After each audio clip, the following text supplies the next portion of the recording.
আমাদের সাবেক প্রধানমন্ত্রী হাসিনা উনি আপনাদেরকে ফেলে ভারত করে দিল্লি থেকে বসে আছে আর আমাদেরকে বিপদে ফেলে দিয়ে গেছে, তাই না? আমাদের মাঝে অভিনন্দন জানাচ্ছি, আমরা সবাই হাত তালি দেব। ইনশাআল্লাহ এই 7 নম্বর পদকে আমরা বিজয়ী করব। 14 দিন পরে আপনারা আবার একটা ভোট হবে। এই ভোটটাতে আবার আপনারা ভোট দিয়ে দেশের সরকার নির্বাচন করবেন, তাই না? তো অন্যান্য সময়কার চাইতে এবারে একটু অন্যরকম। আরো তো নৌকা ছিল আর ধানের শীষ নৌকার মধ্যে হইত, এরা নৌকাটা নাই।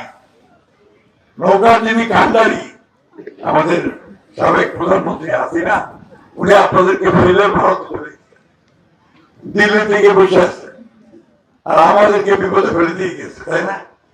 থাকলে অন্তত একটা গণতান্ত্রিক অবস্থা চলতো, তাই তো?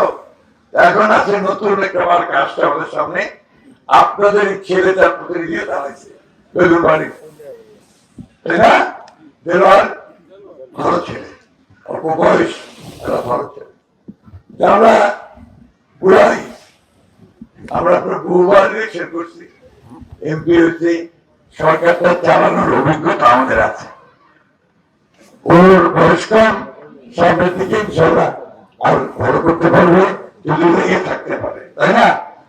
আমার তো শেষ সময়, এটাই আমার শেষ নির্বাচন।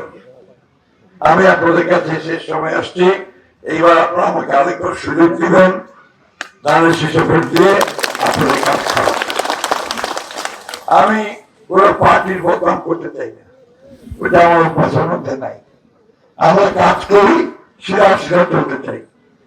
এই যে তারা নাউজুবিল্লাহ এইভাবে করে তারা আমাদেরকে বিভ্রান্ত করছে, তারা ওই পূজা মণ্ডপে গিয়ে মাথায় টুপি পরে তার মধ্যে এই মুনাফিকের দল আজকে তারা এই শিরক করছে। বন্ধুরা আমার, অপর করা যায়, এটা কখনো করা যায় না। ঠিক আমার রোজা হচ্ছে আমার পবিত্র